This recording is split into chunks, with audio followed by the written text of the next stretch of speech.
Karthigai Deepam serial November 19 இன்னைக்கான எபிசோட்ல என்ன நடக்கலாம் அப்படிங்கிறத ரிவ்யூவா பார்க்கலாங்க. கார்த்திக் ரொம்ப கோவமா ரூம்ல வந்து உட்கார்றாங்க. தீபாவும் பின்னாடியே வராங்க. சார் இந்த மாதிரியெல்லாம் நடக்கும் நான் கொஞ்சம் கூட யோசிச்சு பார்க்கல சார் அப்படின்னு தீபா சொல்ல, கார்த்திக் சைலண்டாகவே இருக்காங்க. சார் முட்டாள்தனமாக பண்ணிட்டேன்னு இப்போ தான் சார் புரியுது அப்படின்னு சொல்ல, நீங்கள் ஏன் என்கிட்ட எதுவுமே ஓப்பனாக சொல்ல மாட்டேங்கிறீங்க, உங்களுக்கு நம்பிக்கை வர அளவுக்கு நான் நடந்துக்கலையா அப்படின்னு கார்த்திக் கேட்கும். சார் ஏன் சார் இப்படியெல்லாம் பேசுகிறீங்கிறாங்க தீபா. இல்லைங்க, நான் விளையாட்டுக்கெல்லாம் சொல்ல சீரியஸாக தான் கேட்குறேன். நம்ம 2 பேரும் ஹஸ்பண்ட் அண்ட் ஒய்ஃபாக சகஜமாக வாழ ஆரம்பிச்சிடணும்னு நினச்சேன்.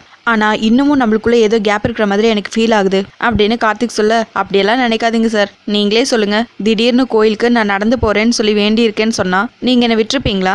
கண்டிப்பாக வேணான்னு தான் சொல்லியிருப்பீங்க. உண்மையாக சொல்லணும்னா உங்ககிட்ட இருந்து என்னை பிரிச்சிருவாங்களோன்னு எனக்கு பயம் வந்துருச்சு சார் அப்படின்னு தீபா சொல்லவும், ஏன் இப்படியெல்லாம் யோசிக்கிறீங்கிறாங்க கார்த்திக். சாமி விஷயத்திலேயே இப்படியெல்லாம் விளையாடுறவங்க இப்படியெல்லாம் பண்ண மாட்டாங்கன்னு என்ன சார் நிச்சயம் அப்படின்னு கேட்க, அப்போ உங்களுக்கு என் மேலே நம்பிக்கை இல்லை அப்படி தானே அப்படின்னு கார்த்திக் கேட்க, சார் உங்கள் மேலே நம்பிக்கை இல்லைன்னா நான் ஏன் சார் உங்களை விட்டு பிரியவே கூடாதுன்னு யோசிப்பேன். ஐஸ்வர்யா அக்கா பண்ணதெல்லாம் எல்லாருக்கும் தெரிஞ்சதுனால சொல்கிறேன் சார்.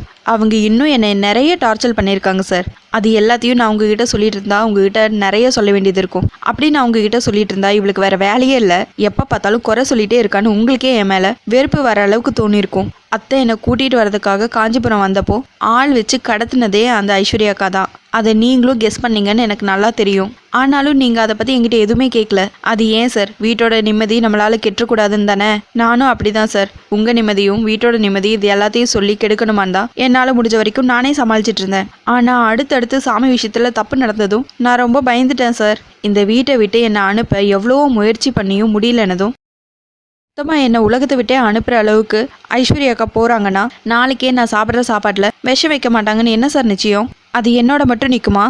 அவங்க என் மேலே காட்டுற வன்மம் இந்த சொத்தை வச்சு தானே. இந்த சொத்துக்காக அடுத்தது உங்கள் உயிரையும் குறி வைக்க மாட்டாங்கன்னு என்ன சார் நிச்சயம்? இந்த மாதிரியெல்லாம் நான் யோசிச்சு ரொம்ப குழம்பி போயிட்டேன் சார். எனக்கு என்ன பண்ணுறதுன்னே தெரியல. அதனால தான் அம்மனோட சன்னதியில் போய் உட்காரணும்னு வேண்டிக்கிட்டேன் அப்படின்னு தீபா சொல்லிட்டு இருக்க, நானும் ஐஸ்வர்யா அண்ணி பற்றி இப்படி தான் யோசித்தேன். நீங்களும் கரெக்டாக தான் கெஸ் பண்ணியிருக்கீங்க. நம்ம வீட்டில் இருக்கிற எல்லாருக்கும் அவங்கள பற்றி தெரிஞ்சிருச்சு. அண்ணனுக்காக யோசிச்சு தான் இந்த ஒரு வாட்டி மன்னிச்சு அவங்கள ஏற்றுக்கோங்கன்னு சொன்னேன். அவங்க திருந்திருவாங்கன்னு நம்புறேன், பார்ப்போம் அப்படின்னு கார்த்தி சொல்ல, தீபா அப்படியே கார்த்திவே சைலண்டாக பார்த்துட்டு இருக்காங்க. சரிங்க, நீங்கள் ஃப்ரீயாக இருங்க. நீங்கள் ட்ராமா பண்ணுறீங்கிற ஒரு பேச்சு வீட்டில் வந்துச்சுல, அது இல்லைன்னு இப்போ எல்லாருக்கும் புரிஞ்சிருக்கும். அது வரைக்கும் எனக்கு சந்தோஷம். நடந்ததெல்லாம் நல்லதுக்கேன்னு நினச்சிக்கோங்க. சரிங்க, நீங்கள் ரெஸ்ட் எடுங்க அப்படின்னு கார்த்தி சொல்லவும் உடனே தீபாவும் போய் ட்ரெஸ் எல்லாம் சேஞ்ச் பண்ணுறதுக்காக ட்ரெஸ் எடுக்கிறாங்க. அதுக்கப்புறம் அப்படியே யோசிக்கிறாங்க. அத்தை இப்போவும் நான் ட்ராமா பண்ணுறேன்னு தான் நினச்சிட்டு இருக்காங்க. ஆனால் நீங்கள் அத்தையை நல்ல விதமாக யோசிக்கிறது அப்படி இல்லைங்கிற விஷயத்த நான் உங்ககிட்ட சொன்னால் நீங்கள் தாங்கிப்பீங்களா சார் அப்படின்னு தீபா மனசுக்குள்ளேயே யோசிச்சுட்டு இருக்காங்க. அடுத்த நாள் காலையில் கார்த்தி ரொம்ப பரபரப்பாக ஆஃபீஸ் கிளம்பிட்டு இருக்காங்க. அப்போ தீபா காஃபியோடு வராங்க. என்னாச்சுங்க, இன்னும் ஆஃபீஸ் கிளம்பலையா? அதாங்க மியூசிக் கிளாஸ் கிளம்பலையா அப்படின்னு கார்த்தி கேட்கவும், சார் நான் வேலைக்கு வரணுமான்னு தான் யோசிக்கிறேன் அப்படின்னு தீபா சொல்ல, ஏன் என்னாச்சுங்கிறாங்க கார்த்தி. இல்லை சார், இப்போ தான் ஒரு பிரச்சனை நடந்து முடிஞ்சிருக்கு. இப்போது இதை வச்சு ஏதாவது ஒரு பிரச்சனை என்னால் வந்துருமோன்னு ஒரே குழப்பமாக இருக்குது சார் அப்படின்னு தீபா சொல்லிட்டு இருக்கு. இதை வச்சு என்னங்க பிரச்சனை வரப்போகுது அப்படின்னு கார்த்திக் கேட்கவும், உறுதியெல்லாம் எனக்கு தெரியாது சார், ஆனால் வேணான்னு தோணுதுங்கிறாங்க தீபா.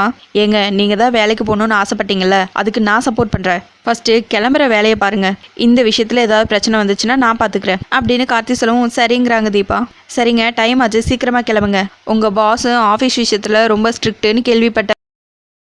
லேட்டாக போனீங்கன்னா ஸ்கூல் குழந்தைங்க மாதிரி வெளியே நிற்க வச்சிட போகிறாரு அப்படின்னு கார்த்தி சொல்லவும், எங்கள் பாஸை பற்றி எனக்கு தெரியும் சார், நீங்கள் சொல்ல வேண்டியது இல்லைங்கிறாங்க தீபா. இன்னும் ஒரு நாள் கூட ஆஃபீஸ் போகல, அதுக்குள்ளே உங்களுக்கு பாஸை பற்றி தெரிஞ்சிருச்சா அப்படின்னு கேட்கவும் தீபா சிரிக்க ஆரம்பிச்சிடறாங்க. என்னங்க சிரிக்கிறீங்க? நான் நிஜமாக தான் சொல்கிறேன், உங்கள் பாஸ் ஒரு மாதிரி டெரரு, கவனமாக இருங்க அப்படின்னு கார்த்தி சொல்லவும், அப்படியெல்லாம் டெரராக இருந்தால் என் வீட்டுக்காரர்கிட்ட சொல்லி சுளுக்கெடுக்க சொல்லிடுவேன். என் வீட்டுக்காரரை பற்றி பாஸ் கிட்ட சொல்லி வைங்க அப்படின்னு தீபா சொல்லவும், சுளுக்கெடுக்க சொல்லுவீங்களா, நல்லா இருக்கே அப்படின்னு கார்த்தி சொல்லவும், தீபா அப்படியே கார்த்திவே பார்க்குறாங்க. என்னங்க அப்படின்னு கேட்க, இல்லை சார், நான் லெட்டர் எழுதி வச்சுட்டு போனது தெரியாமல் நீங்கள் ரொம்ப என்னை தேடினீங்களாமே, அண்ணி சொன்னாங்க, நீங்கள் ஃபீல் பண்ணீங்களா சார் அப்படின்னு தீபா கேட்க, கார்த்தி அப்படியே சைலண்டாகவே இருக்காங்க. பின்ன என்னங்க, ஃபீல் ஆகாதா அப்படின்னு கார்த்தி கேட்க, தீபா சிரிக்க ஆரம்பிச்சிடுறாங்க. என்னங்க, என்னை கஷ்டப்படுத்துறது உங்களுக்கு சிரிப்பாக இருக்கா அப்படின்னு கேட்க, இல்லை சார், அந்த விஷயத்த கேள்விப்பட்டதும் என் கண்ணில் அப்படியே தண்ணி வந்துருச்சு. ஆனால் இப்போ எனக்கு சந்தோஷமா இருக்கு அப்படின்னு தீபா சொல்லிட்டு இருக்க. சரி, உங்களுக்கு விஷயம் புரிஞ்சா சரிதான். சரி, இனிமேல் இப்படி பண்ணாதீங்க, வாங்க சேர்ந்து போகலாம் அப்படின்னு கார்த்தி சொல்லவும், வேணாம் சார், நம்ம டேர்ம்ஸ் அண்ட் கண்டிஷன் படியே நடந்துக்கலாம், நான் ஆட்டோலேயே வரேன் ப்ளீஸ் சார் அப்படின்னு தீபா சொல்லவும், சரி ஓகே அப்படின்னு கார்த்தி சொல்ல, முதல்ல தீபா ரெடி ஆகி கிளம்பி வீட்டில் இருந்து போயிடுறாங்க. பின்னாடியே கார்த்தி கார்ல கிளம்பிடுறாங்க. இது எல்லாத்தையும் ஐஸ்வர்யா மேலே நின்று பார்க்குறாங்க. எங்கே இவ காலங்காத்தால ஏதோ வேலைக்கு போகிற மாதிரியே கிளம்பி போறா அப்படின்னு யோசிக்கிறாங்க. தீபா ஆட்டோக்காக வெயிட் பண்ணிட்டு இருக்காங்க. அப்போ கார்த்தி சடனா காரை கொண்டு வந்து முன்னாடி நிப்பாட்டுறாங்க. தீபா பக்கத்தில் போய் சார் என்ன ஆச்சு அப்படின்னு சொல்லி கேட்க ஓனர் அம்மாவை பார்த்ததும் கார் தன்னால நின்றுச்சு அப்படின்னு சொல்ல சார் நீங்கள் கிளம்புங்க சார் நான் ஆட்டோ பிடிச்சி வரேங்கிறாங்க தீபா.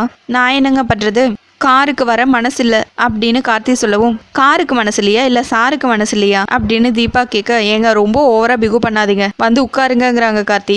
கரெக்டாக அதுக்குள்ள ஒரு ஆட்டோ வரவும் தீபா அப்படியே அந்த ஆட்டோவை ஸ்டாப் பண்ண சொல்றாங்க. சார் ப்ளீஸ் சார் தப்பா நினச்சிக்காதீங்க. ஈவினிங் கூட நீங்கள் வெளியே எங்காவது கூட்டிகிட்டு போங்க நான் சந்தோஷமா வரேன். ஆனால் இப்போ மட்டும் நான் ஆட்டோவில் தான் வருவேன். சாரி சார் ப்ளீஸ் சார் அப்படின்னு சொல்லிட்டு வேகமாக போய் ஆட்டோவில் ஏறிக்கிறாங்க தீபா. கூடவே ஒரு பாட்டியும் உட்கார்ந்துட்டு இருக்காங்க. பின்னாடியே கார்த்தியும் ஓடி வந்து ஆட்டோவில் ஏறிக்கிறாங்க. ஆட்டோக்காரர் சார் நான் கிளம்பணும் அப்படின்னு சொல்ல சரி நீங்கள் கிளம்புங்க நானும் வரேங்கிறாங்க கார்த்தி. சரின்னு ஆட்டோக்காரரும் ஆட்டோவை ஸ்டார்ட் பண்ணி எடுத்துடுறாங்க. தீபா திரும்பி திரும்பி அப்படியே கார்த்திவே பார்த்துட்டு வராங்க. அதை பாட்டியும் நோட் பண்ணிடுறாங்க. கார்த்தி கிட்ட சைலண்டா தம்பி அந்த பொண்ணு உன்னையே பார்த்துட்டு வருது வச்ச கண்ணு வாங்காம பார்த்துட்டு வருது அப்படின்னு சொல்ல அப்படியா அவங்க சும்மா யதார்த்தமாக தான் பார்த்துருப்பாங்கங்கிறாங்க கார்த்தி. இல்லை தம்பி அந்த பொண்ணு யதார்த்தமாக பார்த்த மாதிரியெல்லாம் தெரியல வச்ச கண்ணு வாங்காமல் பார்க்குது. நீ வேணா பாரேன் திரும்பவும் ஒரு தடவை இப்போ பாப்பா அப்படின்னு பாட்டி சொல்லவும் சரி பார்க்கலாம் அப்படின்னு சொல்லிட்டு கார்த்தி வெயிட் பண்ணிட்டே இருக்காங்க. தீபாவை பார்த்துட்டே இருக்காங்க. தீபாவும் டக்குன்னு திரும்பி பார்த்துடுறாங்க. லைட்டாக அப்படியே வெக்கப்பட்டு சிரிக்கவும் பாத்தியா நான் சொன்னல அப்படின்னு பாட்டி சொல்ல நான் கூட இப்போ ஒரு அழகிய ரசிச்சுட்டு தான் வரேங்கிறாங்க கார்த்தி. யாரை அந்த பொண்ணையா அப்படின்னு பாட்டி கேட்க இல்லை உங்களை தாங்கிறாங்க கார்த்திக். அதுக்கப்புறம் ஆஃபீஸ் வந்து சேர்ந்துடுறாங்க. கார்த்தி ஆட்டோ விட்டு இறங்கி ஆட்டோக்காரருக்கு காசு கொடுக்க அவரு சில்லறை இல்லைங்கிறாங்க. சரின்னு தீபா காசு எடுத்து கொடுக்கவும் ஆட்டோக்காரரும் பாட்டியும் ஒண்ணுமே புரியாம முழிக்கிறாங்க. அண்ணன் இந்தாங்கண்ணா எங்க 2 பேத்துக்கும் சேர்த்து எடுத்துக்கோங்க இவர் என் வீட்டுக்காரர் தான் அப்படின்னு சொல்ல 2 பேரும் பயங்கரமா ஷாக் ஆகுறாங்க. கார்த்தியை பார்த்ததும் வாட்ச்மேன் பயங்கரமா ஓடி வர என்னோட காரு வலசரவாக்கத்தில் இருக்கு டிரைவர் யாரையாச்சும் அனுப்பி எடுத்துட்டு வர சொல்லிருங்க அப்படின்னு கார்த்திக் சொல்லிட்டு உள்ள போக சார் சார் தீபா கூப்பிட என்னங்கிறாங்க கார்த்தி.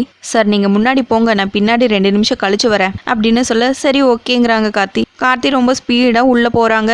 ஸ்னேகாவும் கார்த்திக்கு குட் மார்னிங் எல்லாம் சொல்றாங்க. கார்த்திகை பார்த்ததுமே கியூட்டான ஸ்மைல் இந்த ஸ்மைலை எனக்கே சொந்தமாக்கிக்கணும் அப்படின்னு யோசிக்கிறாங்க. பின்னாடியே தீபா வரவும் வந்துட்டியா வா வா நான் கொடுக்குற டார்ச்சர்ல ஒரே வாரத்துல இங்கிருந்து கிளம்ப போற பாரு அப்படின்னு யோசிக்கிறாங்க. மேடம் என்னோட சீட் எங்க இருக்கு அப்படின்னு தீபா கேட்கவும் உங்களுக்கு இன்னும் சீட்டெல்லாம் அலர்ட் பண்ணல வெயிட் பண்ணுங்கிறாங்க. என்ன ஃபர்ஸ்ட் நாளே இவ்வளோ லேட்டாக வரீங்க அப்படின்னு ஸ்னேகா கேட்க இல்லையே கரெக்டான டைமுக்கு தான் வந்திருக்கேன் 9 மணிக்கு தான் சொல்லியிருக்கீங்க 9 மணிக்கு நான் வந்துட்டேங்கிறாங்க தீபா. 9 மணிக்குனா 9 மணிக்கு தான் வருவீங்களா எனக்கு கூட தான் 9 o'clock டைமு ஆனால் நாங்கள்லாம் அதுக்கு முன்னாடியே வந்து வேலை பார்க்குறதுல சார் வந்து 1 hour ஆச்சு அப்படின்னு ஸ்னேகா சொல்ல ஏய் நாங்கள் 2 பேரும் ஒன்றா தாண்டி வந்தோம் எங்கிட்டயே வா அப்படின்னு யோசிக்கிறாங்க தீபா. மேடம் என்னோட சீட் எங்கன்னு சொன்னீங்கன்னா நான் போவேங்கிறாங்க தீபா. உங்களுக்கு சீட்டெல்லாம் இன்னும் அலர்ட் பண்ணல ஆனால் ஒரு வேலையை அலர்ட் பண்ணிட்டேன் வாங்க அப்படின்னு சொல்லிட்டு ரெக்கார்டிங் ரூமுக்கு கூட்டிகிட்டு போகிறாங்க. இங்கே பாருங்கள் இன்றைக்கி ஹவுஸ் கீப்பிங் ஆள் வரல அதனால் இது எல்லாத்தையும் நீட்டாக க்ளீனாக தொடச்சி வைங்க. இதெல்லாம் என் வேலையானாலாம் யோசிக்காதீங்க. கார்த்திக் சார் ரூம் கூட நான் தான் க்ளீன் பண்ணேன் அது என் வேலை கிடையாது ஆனால் பண்ணினேன் உங்கள் வேலையை பாருங்க அப்படின்னு சொல்லவும் தீபா சரின்னு எல்லாத்தையும் துடைக்க ஆரம்பிக்கிறாங்க. ஸ்னேகா அங்கேருந்து உன்னை ஒரே வாரத்தில் அனுப்பிச்சி விட்டுறான் பாரு ஏன்னா நான் கொடுக்க போகிற டார்ச்சல் அப்படி அப்படின்னு யோசிச்சுட்டு அங்கேருந்து கிளம்பிடுறாங்க. தீபா எல்லாத்தையும் க்ளீன் பண்ணிக்கிட்டே அப்படியே மைக்கை பார்க்குறாங்க. அப்படியே சிங்கர் மாதிரி நின்றுட்டு இருக்காங்க. அதோட எபிசோடு முடிச்சிருக்காங்க. உங்களுக்கு இந்த வீடியோ பிடிச்சிருந்தா லைக் அண்ட் சப்ஸ்கிரைப் பண்ணி நம்ம சேனல் சப்போர்ட் பண்ணுங்கள். தேங்க்யூ.